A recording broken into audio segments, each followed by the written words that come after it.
दोस्तों, ये 4 बजे वाला हमारा सत्र है। इसका जो टॉपिक है, आपसे मेरा निवेदन रहेगा कि अगर आप if you can kindly take your seat, we'll just start in 30 seconds. So the topic of this particular panel discussion is the last beggar from donation to dignity. तो ये हमारा सब्जेक्ट है, very of course a very vital subject. And as I said, the last beggar from donation to dignity or also charity. And the whole idea is कि क्या हम देहरादून को एक begging free city बना सकते हैं. So that is what we are going to go through in the next 45 minutes. We have a wonderful young panel with us. तो मैं बड़ा briefly आप सबका introduction कर दूं पहले, और उसके बाद में हम शुरू करते हैं. तो हमारे साथ में, मैं वहाँ से शुरू करना चाहूँगा, हमारे साथ में श्री अभिनव शाह हैं. आप एक IAS ऑफिसर हैं 2019 बैच के. And this has nothing to do with this panel discussion, but ऐसे एक इम्प्रॉम्प्चू थॉट आया. आप इतने सारे वहाँ पे स्कूल स्टूडेंट्स बैठे हुए हैं. If you want to know how to become an IAS officer, आप 445 450 पे आप सर से बात कर सकते हैं. ठीक है? तो आपकी पढ़ाई भी देहरादून के आप एक स्कूल में ही हुई है. और मुझे बड़ी खुशी हो रही है बताने में. एक पर्सनल चीज़ बता रहा हूँ कि मेरा भी एक प्रिविलेज है कि मैं भी उसी कॉलेज में पढ़ा हूँ जिस कॉलेज में आप पढ़े हैं. हम दोनों के दोनों दिल्ली यूनिवर्सिटी के स्टूडेंट्स हैं, सेम कॉलेज से. तो वेरी वार्म वेलकम. और आज जो हैं आप हमारे बीच में देहरादून जिला जो है उसके CDO, चीफ डेवलपमेंट ऑफिसर की आप भूमिका का निर्वहन कर रहे हैं. अभिनव जी, आपका स्वागत है. हमारे साथ में श्री चंदन मिश्रा जी हैं. और आप हमारे देश के आपने एक बड़ा ही नायाब बेगर्स कॉरपोरेशन, उसका नाम बेगर्स कॉरपोरेशन है. और आप में से जो अभी तक ना गए हों, मैं आपसे निवेदन करूंगा कि आपका एक स्टॉल भी यहाँ पर लगा हुआ है. जो एग्जीबिशंस हो रही हैं, तो एक बेगर कॉरपोरेशन का स्टॉल है. आप वहाँ पर जा कर के ज़रूर चंदन जी के युवा साथियों से मिलिएगा. आप हमारे देश की पहली high power state employment mission भी उसको कह सकते हैं. और ये जो बेगर्स कॉरपोरेशन है उसके बारे में खैर संक्षेप में आप बताएंगे, ज़्यादा बताएंगे. और आप वर्तमान में 6 राज्यों में काम कर रहे हैं. आगे बढ़ते हुए हमारे साथ में समर्थ हैं, समर्थ खन्ना. आप एक लॉयर हैं, आप एक बिजनेसमैन हैं और एक पैशनिस्ट एजुकेशनिस्ट हैं. आपकी भी जो पढ़ाई है, आप कोलंबिया से लॉ ग्रेजुएट हैं और हार्लन फिस्के स्टोन स्कॉलर हैं. और इससे पहले आप सुप्रीम कोर्ट में जो है आप लिटिगेशन कर चुके हैं. तो और आप एजुकेशन सेक्टर में भी उस पर भी जुड़े हुए हैं. Last but not the least, here Aditi, we know each other also for a long time. और आप जो हैं बहुत वर्षों से, आप जो बच्चे होते हैं, बच्चों के इश्यूज़ पर आप काम करती हैं, चाइल्ड प्रोटेक्शन पर, उनके राइट्स पर. और आप एक फाउंडर मेंबर हैं, चीफ फंक्शनरी हैं माउंटेन चिल्ड्रंस फाउंडेशन उत्तराखंड की. तो लगभग 20 साल से ज़्यादा से आप इन क्षेत्रों में काम कर रही हैं. एक और उद्देश्य इस सत्र का ये है कि हम सभी लोग, क्योंकि हम नागरिक हैं, तो as citizens what can we do to empower those on the margins. तो ये भी एक बड़ा वाइटल क्वेश्चन है जब हम ये बेगिंग फ्री की बात कर रहे हैं और स्वयं अपनी भूमिका के ऊपर भी चिंतन मनन कर रहे हैं कि नागरिकों के तौर पर हम लोग क्या कर सकते हैं. इस सत्र का, इस सेशन के जो हमारे इंस्टीट्यूशनल पार्टनर्स हैं वो मॉन्टेसरी स्कूल और हिमज्योति स्कूल हैं. तो ये हमारे इस सेशन का जो है बैकग्राउंड और हमारे पैनलिस्ट का इंट्रोडक्शन है. चंदन जी, जब आप बात करेंगे तो तब आप ज़रूर बताइएगा कि संजीव सर की और आपकी मुलाकात कहाँ हुई थी. मुझे लगता है वो भी एक बड़ा रोचक तथ्य होगा कि आप और सर कहाँ मिले थे और ये सेशन कैसे पूरा कंसेप्चुलाइज हुआ. Of course it will also be very nice अगर संजीव सर बोलें, लेकिन आप भी ज़रूर उसके बारे में शेयर कीजिएगा. तो जो पहला जो इनफैक्ट जो सवाल है वो चंदन जी आपसे है. और सवाल पर आने से पहले ये है कि जब हम देहरादून की बात अब कर रहे हैं, वैसे तो हम पूरे उत्तराखंड की कर सकते हैं, लेकिन हम शुरू देहरादून से ही करते हैं. और हम अगर देहरादून से बात करें और पॉवर्टी की बात करें, तो आज जो हमारे पूरे देश में जो मल्टी डायमेंशनल पॉवर्टी का जो रेट है वो घट करके अब लगभग 15% है. तो लेकिन उत्तराखंड में कहीं कम 10% से भी कम है, जो संजीव सर भी उसको बार बार बोल रहे हैं. तो इसको अगर हम इससे जोड़ करके देख रहे हैं कि क्या उत्तराखंड, ये जो उत्तराखंड स्टेट है, ये एक ज़ीरो पॉवर्टी स्टेट क्या ये बन सकता है. तो ये भी आप इस पर भी ज़रूर बताइएगा हमारे को. और जो मेरा पिन पॉइंटेड क्वेश्चन आपसे है वो ये है कि जो आपका संगठन है बेगर्स कॉरपोरेशन, और आपका जो इतने सालों का एक्सपीरियंस है, तो थोड़ा अगर आप हमें विजुलाइज करा सकें कि एक जो बेगिंग फ्री सिटी होती है वो क्या क्या होता है बेगिंग फ्री सिटी, मतलब हम उसको अगर विजुलाइज कर सकें। आप बनारस में भी काम करते हैं, तो इन तमाम चीज़ों के बारे में आप थोड़ा सा प्रकाश डाल सकें। एक और बात मैं बोलना चाहूँगा कि अगर आप 5-6 मिनट में अगर अपनी बात रख लें, बिकॉज वी नो हमें 4:45 पे क्लोज करना है, प्लीज़।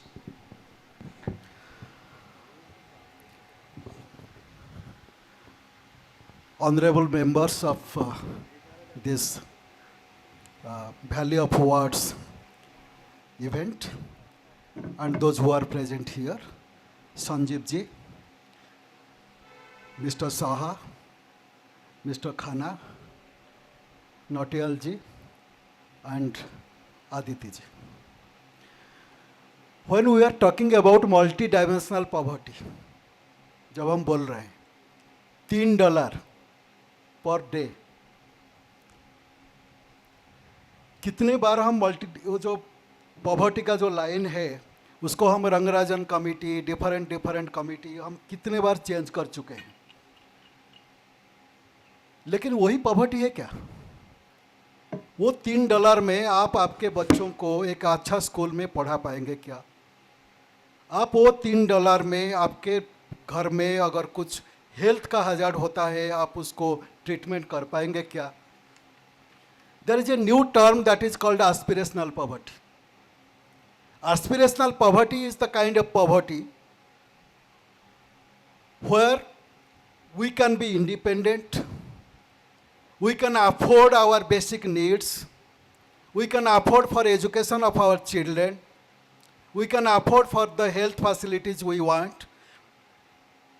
मल्टी डायमेंशनल पॉवर्टी से ऊपर उठने का बात जब आता है तब ये आता है कि हम सरकार के पर कभी डिपेंडेंट नहीं होंगे, rather we will contribute to the economy of the society, economy of the country, ये चीज़ होता है।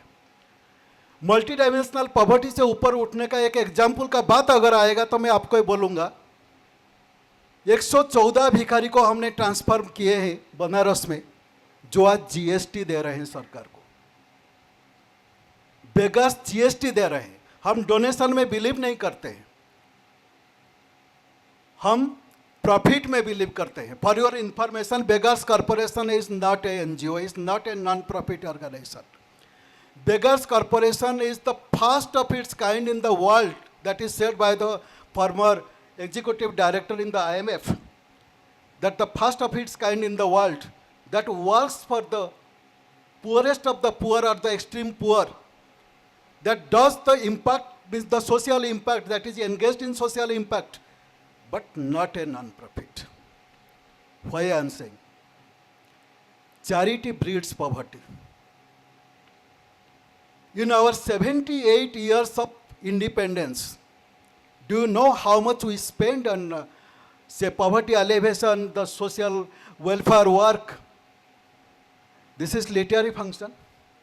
So if I recall Carlisle, the famous line of Carlisle, water, water everywhere, not a drop to drink. In 2025 financial year, means that from April 2024 to March 2025, Government of India spent 25.7 lakh crore in this kind of charitable work. Forget about the state governments. We, the citizens of India, the family trust, the NGOs, the CSR fund, combined together it was 1,31,000 crore. Imagine how much we are spending in charity, in donation. Have we ever been able to solve any one problem of India till date? After that, if we are giving free ration, 5 kg ration to 81 crore people officially, that means we are not able to alleviate poverty till date. When it comes to health, when it comes to education, when it comes to environment, I believe charity works there. Non-profit works there. When it comes to socio-economic issues, when it comes to poverty, that means my income level will decide whether I am poor or not. So when it comes to income, it means I have to make profit. I cannot have a sustainable and scalable income with charity, with donations. Beggars Corporation does not take any donation. Don't donate, invest or purchase is our call to the people.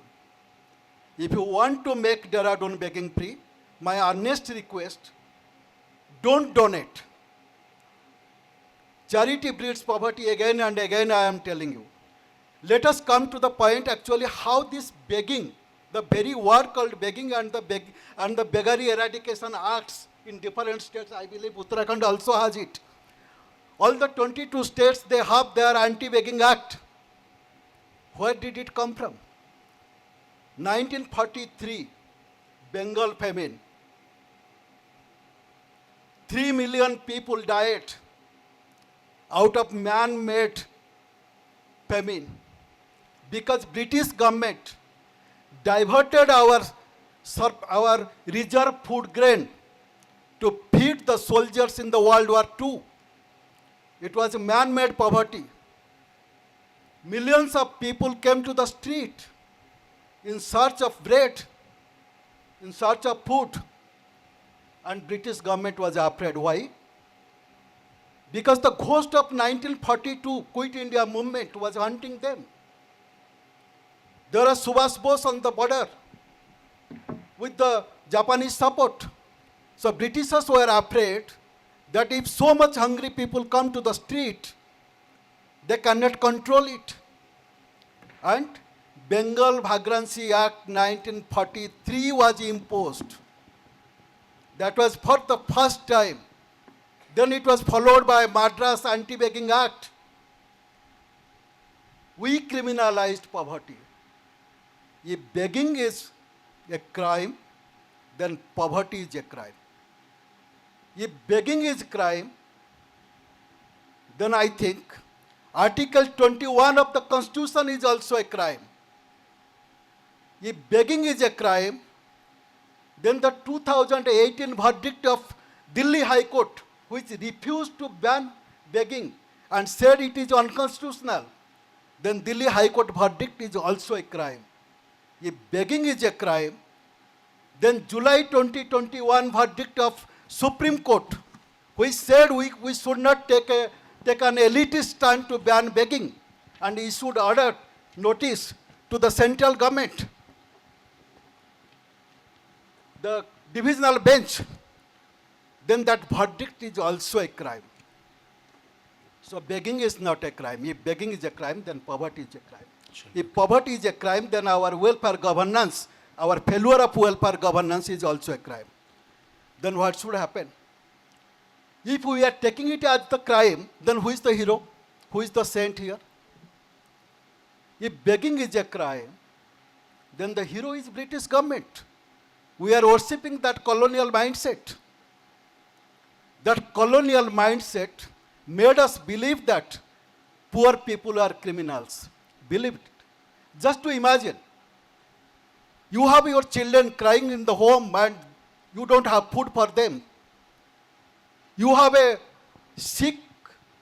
sick parents, you don't have money to buy medicine for them. And you are not begging. You are not allowed to beg. Then what you will do? You will be a thief. You will snatch away. You will be a real criminal. Imagine if these 10 lakh people or 15 lakh people, they come to the street to steal you, to attack you. बुभुक्षितं किं न करोति पापम, आप जानते हैं उसको. चंदन जी, मैं निवेदन करूंगा आपसे, क्योंकि समय हमारे पास बहुत कम है और बाकी पैनलिस्ट को भी सुनना चाहेंगे, तो अगर आप कोई अपनी बात को समराइज करना चाहें in 1 minute, if you just wish to summarize. I just want to summarize just in one sentence that if you really want to stop begging, take it as begging is the byproduct of your extreme poverty. So combine it with poverty and then think that instead of donating to one person to make him earn his food for a day, think that how he can earn his food forever, make him self-sufficient. That's why instead of donating, you purchase their products, what they make, encourage them to work, you invest in their ventures, take ROI, and make them capable citizens. So this was the thrust. There were in 2023 in Bangalore in a TEDx talk where I met Sanjeev ji. So this was the thing which is supported because we believe together that a sustainable and scalable solution to this model must be achieved, and that can be done through. Excellent. Thank you so much Thank for you. your very, very impassioned plea and, for opening up another window of thinking and, how we as citizens need to change the entire paradigm. So thank you so much for that. As I said, very, very passionate presentation or, expression of your thoughts. And since you referred to several court cases, I think, Samarth, it will be good that, we come next to you.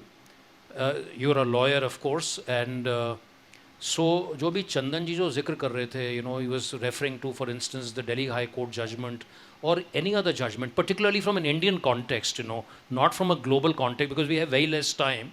So if you can straight away, share some legal perspectives, taking further and forward from what he mentioned. Hello. Yeah, thank you everyone. So as Mishra sir rightly pointed out, criminalization of begging in India is a carry forward or a hangover of a colonial legacy that was crystallized in the post-independence era through the Bombay Prevention of Begging Act. As a matter of fact, the first time I came across the Bombay Prevention of Begging Act was when I was an intern at the Hindustan Times Media Limited, and individual had sought to put an advertisement in the newspaper to seek donation for the treatment of his mother who was suffering from cancer. And because the definition of begging is so wide in the Bombay Prevention of Begging Act, that we had to refuse the said advertisement. Criminalization of begging in India, as sir rightly pointed out, started from the famine, and dare I say it continues from the image that we have that हमारी सड़कें साफ दिखनी चाहिए. I remember when the Commonwealth Games were happening, huge hoardings were put near the slum areas in Delhi कि जो बाहर से अतिथि आए हैं वो गरीबी देखे ना, गरीबी है वो है रहेगी वो थी, उससे हमको फ़र्क नहीं पड़ रहा है, right? So criminalization of begging also comes from that same lens. And even the Delhi High Court decriminalized begging in 2018, the J&K High Court decriminalized begging in 2019. Uttarakhand still has not decriminalized begging. And as the J&K High Court said in their judgment, by criminalization of this act of begging, we are punishing people for what they are instead of what they are doing, right? So tomorrow you can be put in prison, let's say, for example, for just being a man. It's the same logic there. Nobody chooses poverty, nobody chooses begging. They are all put into that, like sir said, because of poverty, because of social exclusion, because of XYZ other factors. We as a society, as a nation, as the parliament, the government of India has not looked at begging from that lens on how to prevent it. इस discussion के दो भाग हैं. एक है हम begging को prevent कैसे कर सकते हैं, दूसरा है अगर begging हो रही है तो उस पर हम क्या action ले सकते हैं. And I think Abhinav sir will be a great contributor in how the state government is doing its fair bit. But what we lack is a national level policy, a national level law, which then can be trickled down to the states. The state administration, the district administration can be your foot soldiers in addressing the causes of begging and in addressing the causes of poverty and helping those who are already in that position. The courts on their end, they can pass judgments. Recently in September 2025 में Supreme Court ने एक judgment pass करी है जिसमें beggars home जहाँ पर rehabilitation के लिए रखा जाता है beggars को, उनके improvement के लिए, उनके humane conditions के लिए Supreme Court ने judgment pass करी है. But then again, look, a judgment from the Supreme Court is not law per se, right? There's no formulated, thought out process on how it will be implemented. धरास्थल पे वो कैसे implement होएगा, how it will be implemented on the ground. What we need is a national level policy which will then trickle down from the central government to the state government, from the state government to the district administration, and from the district administration to all other stakeholders taking the example of Dehradun for example, right? So district administration अपने साथ 5-6 stake holders PPP model में shelter home चला सकते हैं. व्यापारी मंडल को साथ में रखकर अगर कहीं बच्चा दिखता है भीख मांगता हुआ तो उसको हम CWC पे रेफ़र कर सकते हैं, उसको शेल्टर होम में भेज सकते हैं. तो जजमेंट्स अच्छी चीज़ है. एक हमको ब्रॉड गाइडेंस मिलती है, यस. सरकार को गवर्नेंस के लिए एक ब्रॉड गाइडेंस मिलती है, यस. बट जजमेंट आप इस बात को समझना पड़ेगा कि जजमेंट वो पूरी निटी ग्रिटीज नुआंसेस को नहीं देख सकती जो एक स्टैट्यूटरी बॉडी या एक स्टैट्यूट या फिर एक वेल थॉट आउट लेजिस्लेशन या रेगुलेशन देख सकती है. So what we need in India right now is a national level law और policy that will trickle down, that has दो स्पेसिफिक नुआंसेस कि अगर एक बच्चा कहीं पकड़ा जाता है तो उसको CWC में भेजना है, फिर CWC के बाद उसका स्कूल में एनरोलमेंट करवाना है. And falling short of kidnapping and human trafficking, first and foremost we need to decriminalize the act of begging in itself. No one is saying that if there's human trafficking or if there's kidnapping of kids, that should not be criminalized. But उसको आप decriminalize कीजिए, आप एक अच्छी policy बनाइए जिसमें फिर आप डिस्ट्रिक्ट एडमिनिस्ट्रेशन के फुट सोल्जर्स को, labour department, child welfare committee, state commission for protection of child rights etcetera इन सबको भागीदारी बनाइए और उससे फिर आगे बढ़िए in order to address this core issue of begging. Thank you so much, Samar. Thanks a lot for that. तो संवाद को आगे बढ़ाते हुए अदिति आपके पास आना चाहेंगे कि वो 4:45 पे हमने क्लोज भी करना है. तो आपसे अदिति सवाल ये है कि क्योंकि आपने जो बच्चों के अधिकार हैं और बच्चों की भागीदारी है और आपने चाइल्ड हेल्थ हेल्पलाइन चलाई है इतने साल तक, 10 साल 14 साल आपने यहाँ पे देहरादून शहर में चाइल्ड उसके बारे में हेल्पलाइन के बारे में बताएंगी आप. तो आपने तो बिल्कुल उनके साथ में इतना नज़दीकी तौर से काम किया है. तो आपकी नज़र में और नज़र में आपके अनुभव में जब हम सड़क पर किसी को देखते हैं जो भीख मांग रहे हैं, बेगिंग कर रहे हैं, तो बेसिकली क्या आपके सारे ऑब्जर्वेशंस हैं? मतलब 5, 6, 7, 8 मिनट में अगर आप बताना चाहें. I know time is very less, but top of the mind thoughts just to enrich this conversation. Sure. नमस्कार आप सबका. थैंक यू इस मंच में मुझे इनवाइट करने के लिए. 1098 एक इमरजेंसी हेल्पलाइन है बच्चों के लिए.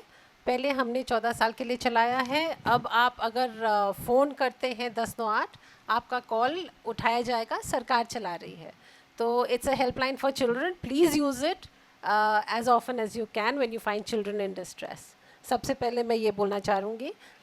सेकंड, हम लोग जब काम कर रहे थे बच्चों के लिए, एक ये है कि जैसे चंद्र सर ने भी अपनी किताब में लिखा है कि हमें जो चाइल्ड बेगिंग है उसको रोकना है. वो नहीं होना चाहिए. सारे बच्चों को अंडर राइट टू एजुकेशन, हर बच्चे को अधिकार है कि वो उसको शिक्षा का अधिकार मिले.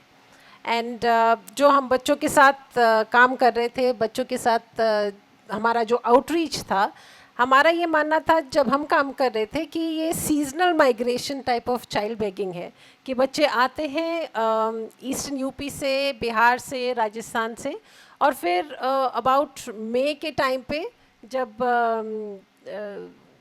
वो होता है, कटाई होती है, वो वापस चले जाते हैं अपने गांव में.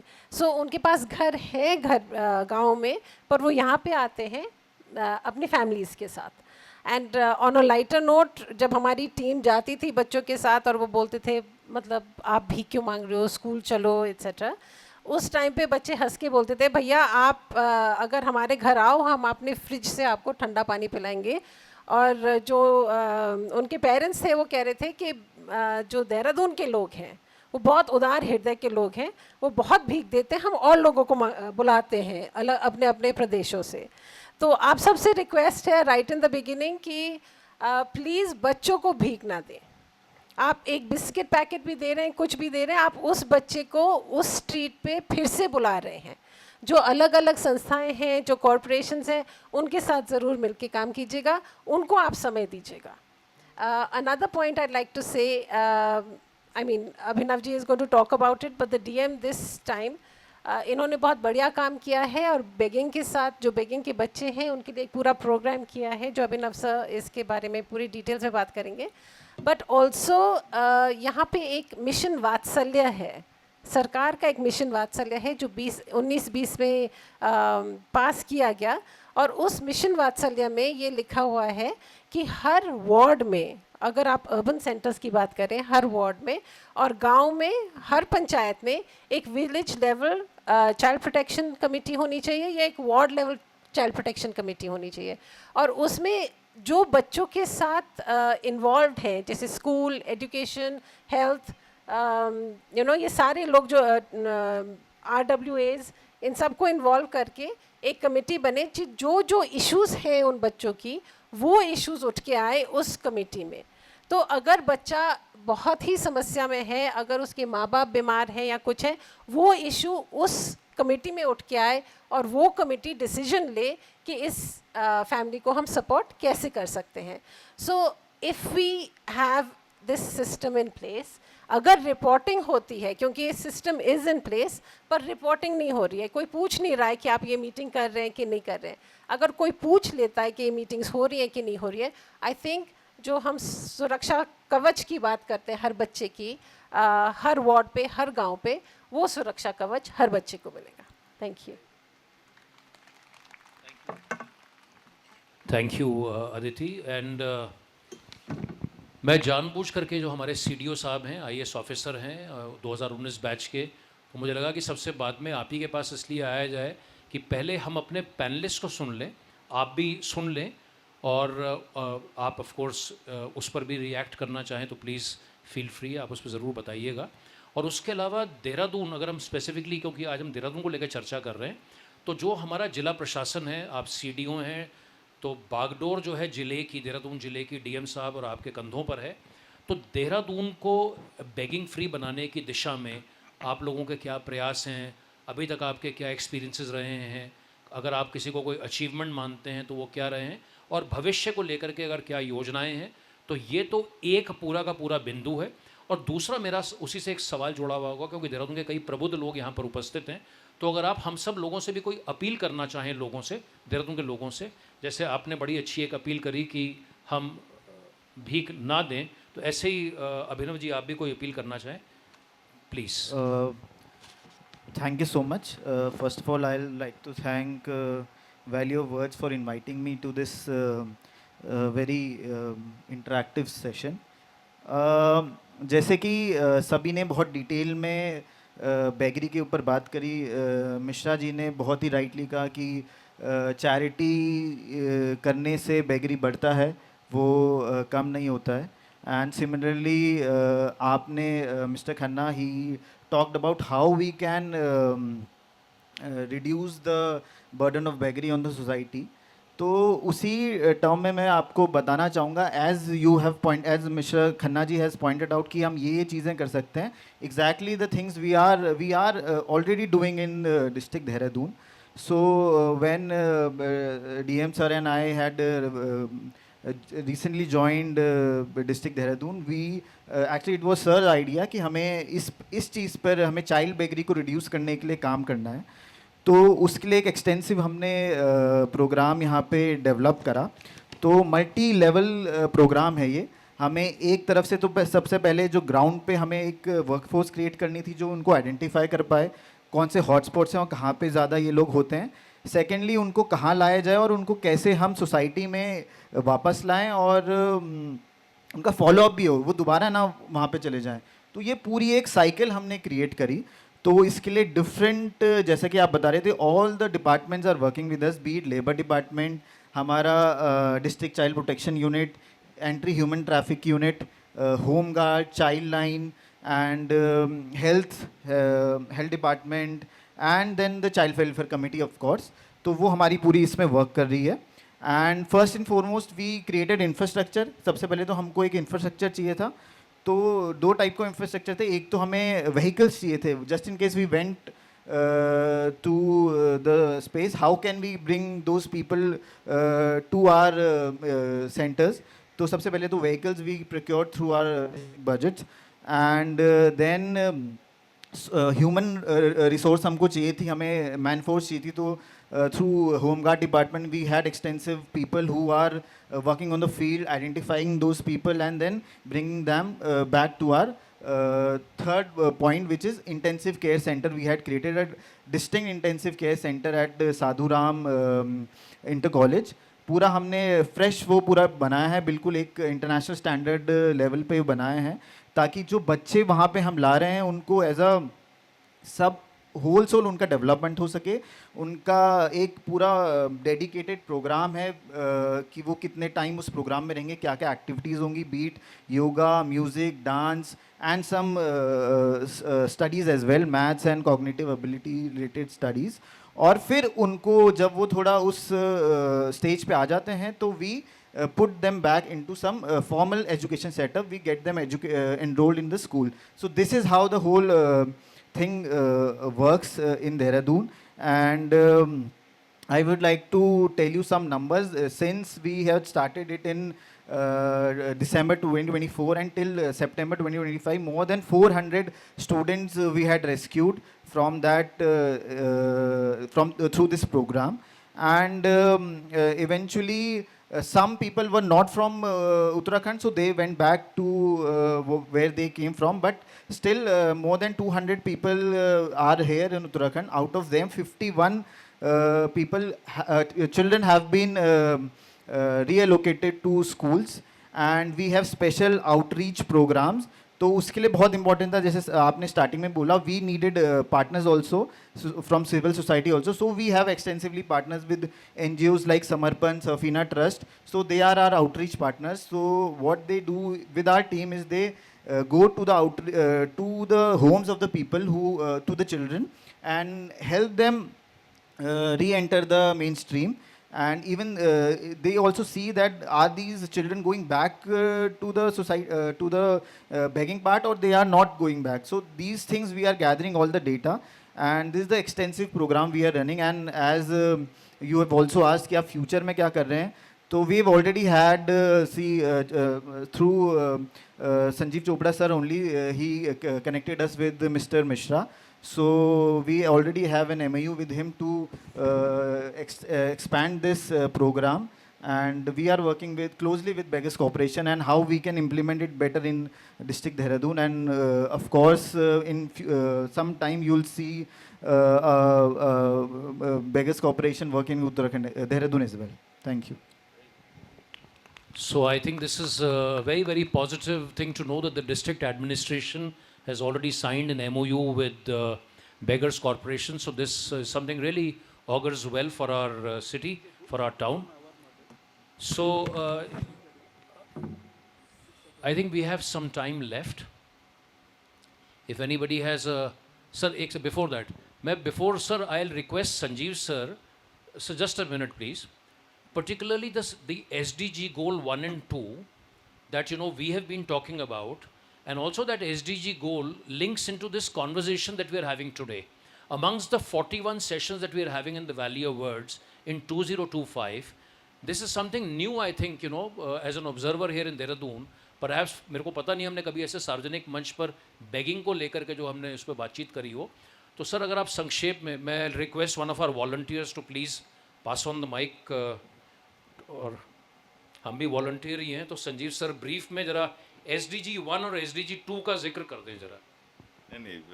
Thank you Anup, and thank you friends.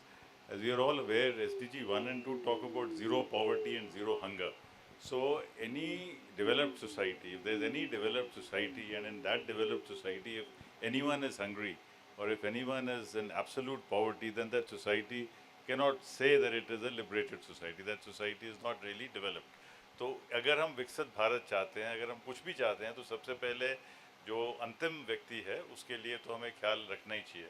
और मेरी जैसे चंद्रा मिश्रा जी से मुलाकात हुई थी बेंगलोर में, उन्होंने तो we were together for a TED talk. I was giving a talk on the linguistic diversity of the country, and he was giving a talk immediately after me on the Beggars Corporation of India. So that is where the thought came that why not in Dehradun. मुझे भी एक हमेशा लगता है कि जो कुछ कहीं भी हो देहरादून में ज़रूर होना चाहिए. जैसे लिटरेचर फेस्टिवल सारे देश में हो रहे थे, तो हमें लगा कि वाई नॉट देहरादून. अगर वाराणसी को बेगर फ्री करना, that's very good, we want all cities to be beggar free, but why not Dehradun. So that was the thought when we spoke to Chandra Mishra ji, and then the district administrations got together. The 17 SDG goals that we have, उसके अंदर जो most important goal है, because अगर poverty और hunger को हम eradicate करते हैं, तो other things become possible. Because if there is hunger and there is poverty, then nothing else matters. You know, in Punjabi they say पेट ना पईयां रोटियां ते सबे गल्लां खोटियां. That if you do not have roti in your stomach, the rest is all useless. And you know, God comes to you in the form of bread. That's what Mahatma Gandhi also said. So I think this is a very good endeavor.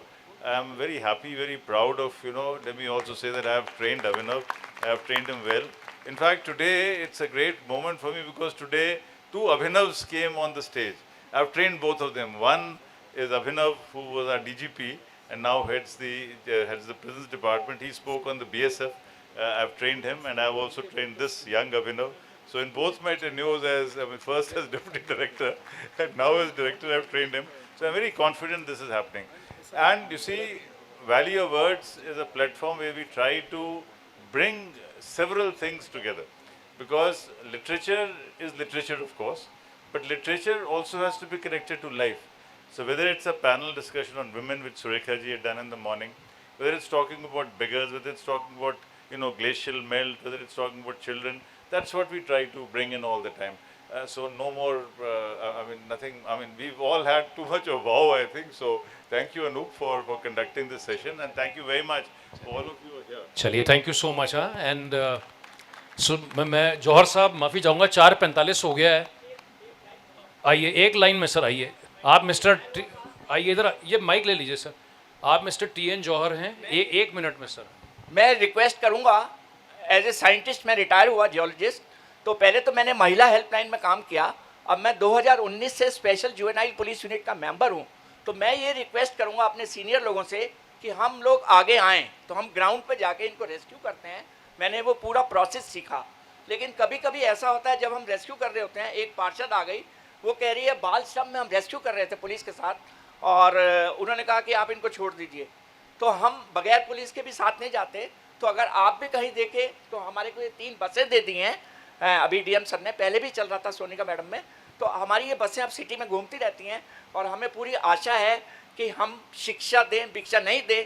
और मैं add करना चाहूँगा, हमारे DGP Ashok Kumar ji, उन्होंने ये India में पहला experiment किया और उन बच्चों को स्कूल में दाखिला दिया. तो थैंक्स टू देम आल्सो. बहुत अच्छा कहा सर आपने, शिक्षा दें, भिक्षा ना दें. ऑन सिमिलर नोट, जैसा आपने मुझे बोला था कि आप कुछ अपील करना चाहेंगे, तो सिमिलरली मैं भी यही अपील करना चाहूँगा कि अगर आपको कभी कोई भी ट्रैफिक पॉइंट पे या कोई भी हॉटस्पॉट पे आपको कोई दिखता है बच्चा, अगर कोई वो भीख मांग रहा है या कुछ ऐसी चीज़ में है, तो डेफिनेटली आप 1098 पे कॉल करके ज़रूर उसे रिपोर्ट करें. हमारी टीम वहाँ पे ज़रूर जाके उसको रेस्क्यू करके उसको मेन स्ट्रीम में लाने की कोशिश करेगी. And we'll also meet his, मतलब उसके पेरेंट्स के पास जाके भी उनकी भी कंडीशन समझ के, और जितनी हम हेल्प कर पाते हैं we try to do that. Thank you. Thank you. मैं जो हमारे स्टूडेंट्स बैठे हुए हैं, आपसे रिक्वेस्ट करूंगा, जो भी सर ने नंबर बताया, आप लोग बोलेंगे कौन सा नंबर था? 10 इनके मोबाइल से चल जाएगा, मम्मी पापा के हैं? आपके पास मोबाइल हैं अपने, मम्मी पापा के यूज़ करते हो आप लोग? चलिए, तो 1098 नंबर ज़रूर याद रखिएगा. मैं हमारे वाउ टीम के यंग वॉलंटियर से रिक्वेस्ट करूंगा कि आपको फेलिसिटेट करेंगे, लेकिन उससे पहले जो हमारे इतना शानदार पैनल है जिसने 4:40 पर ही अपनी बात को इतनी बखूबी समाप्त कर दिया है, तो उनके लिए आप लोग तालियां ज़रूर बजाएंगे. और 3 बड़े quick takeaways before we close this session. मेरे लिए एक बहुत बड़ी लर्निंग अदिति जी से आज ये हुई है कि देहरादून दानवीरों का शहर है, तो देहरादून में हम लोग बड़ा दान दे रहे हैं. ये पहली एक टेक अवे है. दूसरा एक और जो बड़ी बात आज आप लोगों से सीखने को मिली कि इतना कॉम्प्लेक्स इश्यू है, जिस तरीके के साथ में अनियन होता है या प्याज होता है, प्याज की अलग अलग परतें हैं, तो इसी बेगिंग को लेकर के, चाहे वो historical, colonial, legal, social, economic, there are so many layers to this entire gamut of begging. And last but not the least, it's encouraging to know that baby steps have been taken. All of us here in Dehradun, stand behind this very noble mission, and we are all standing behind the Beggars Corporation, if I may say so. On everyone's behalf, we are standing behind the Beggars Corporation and the district administration of Dehradun for this noble endeavor. Thank you so much for being a part of this dialogue.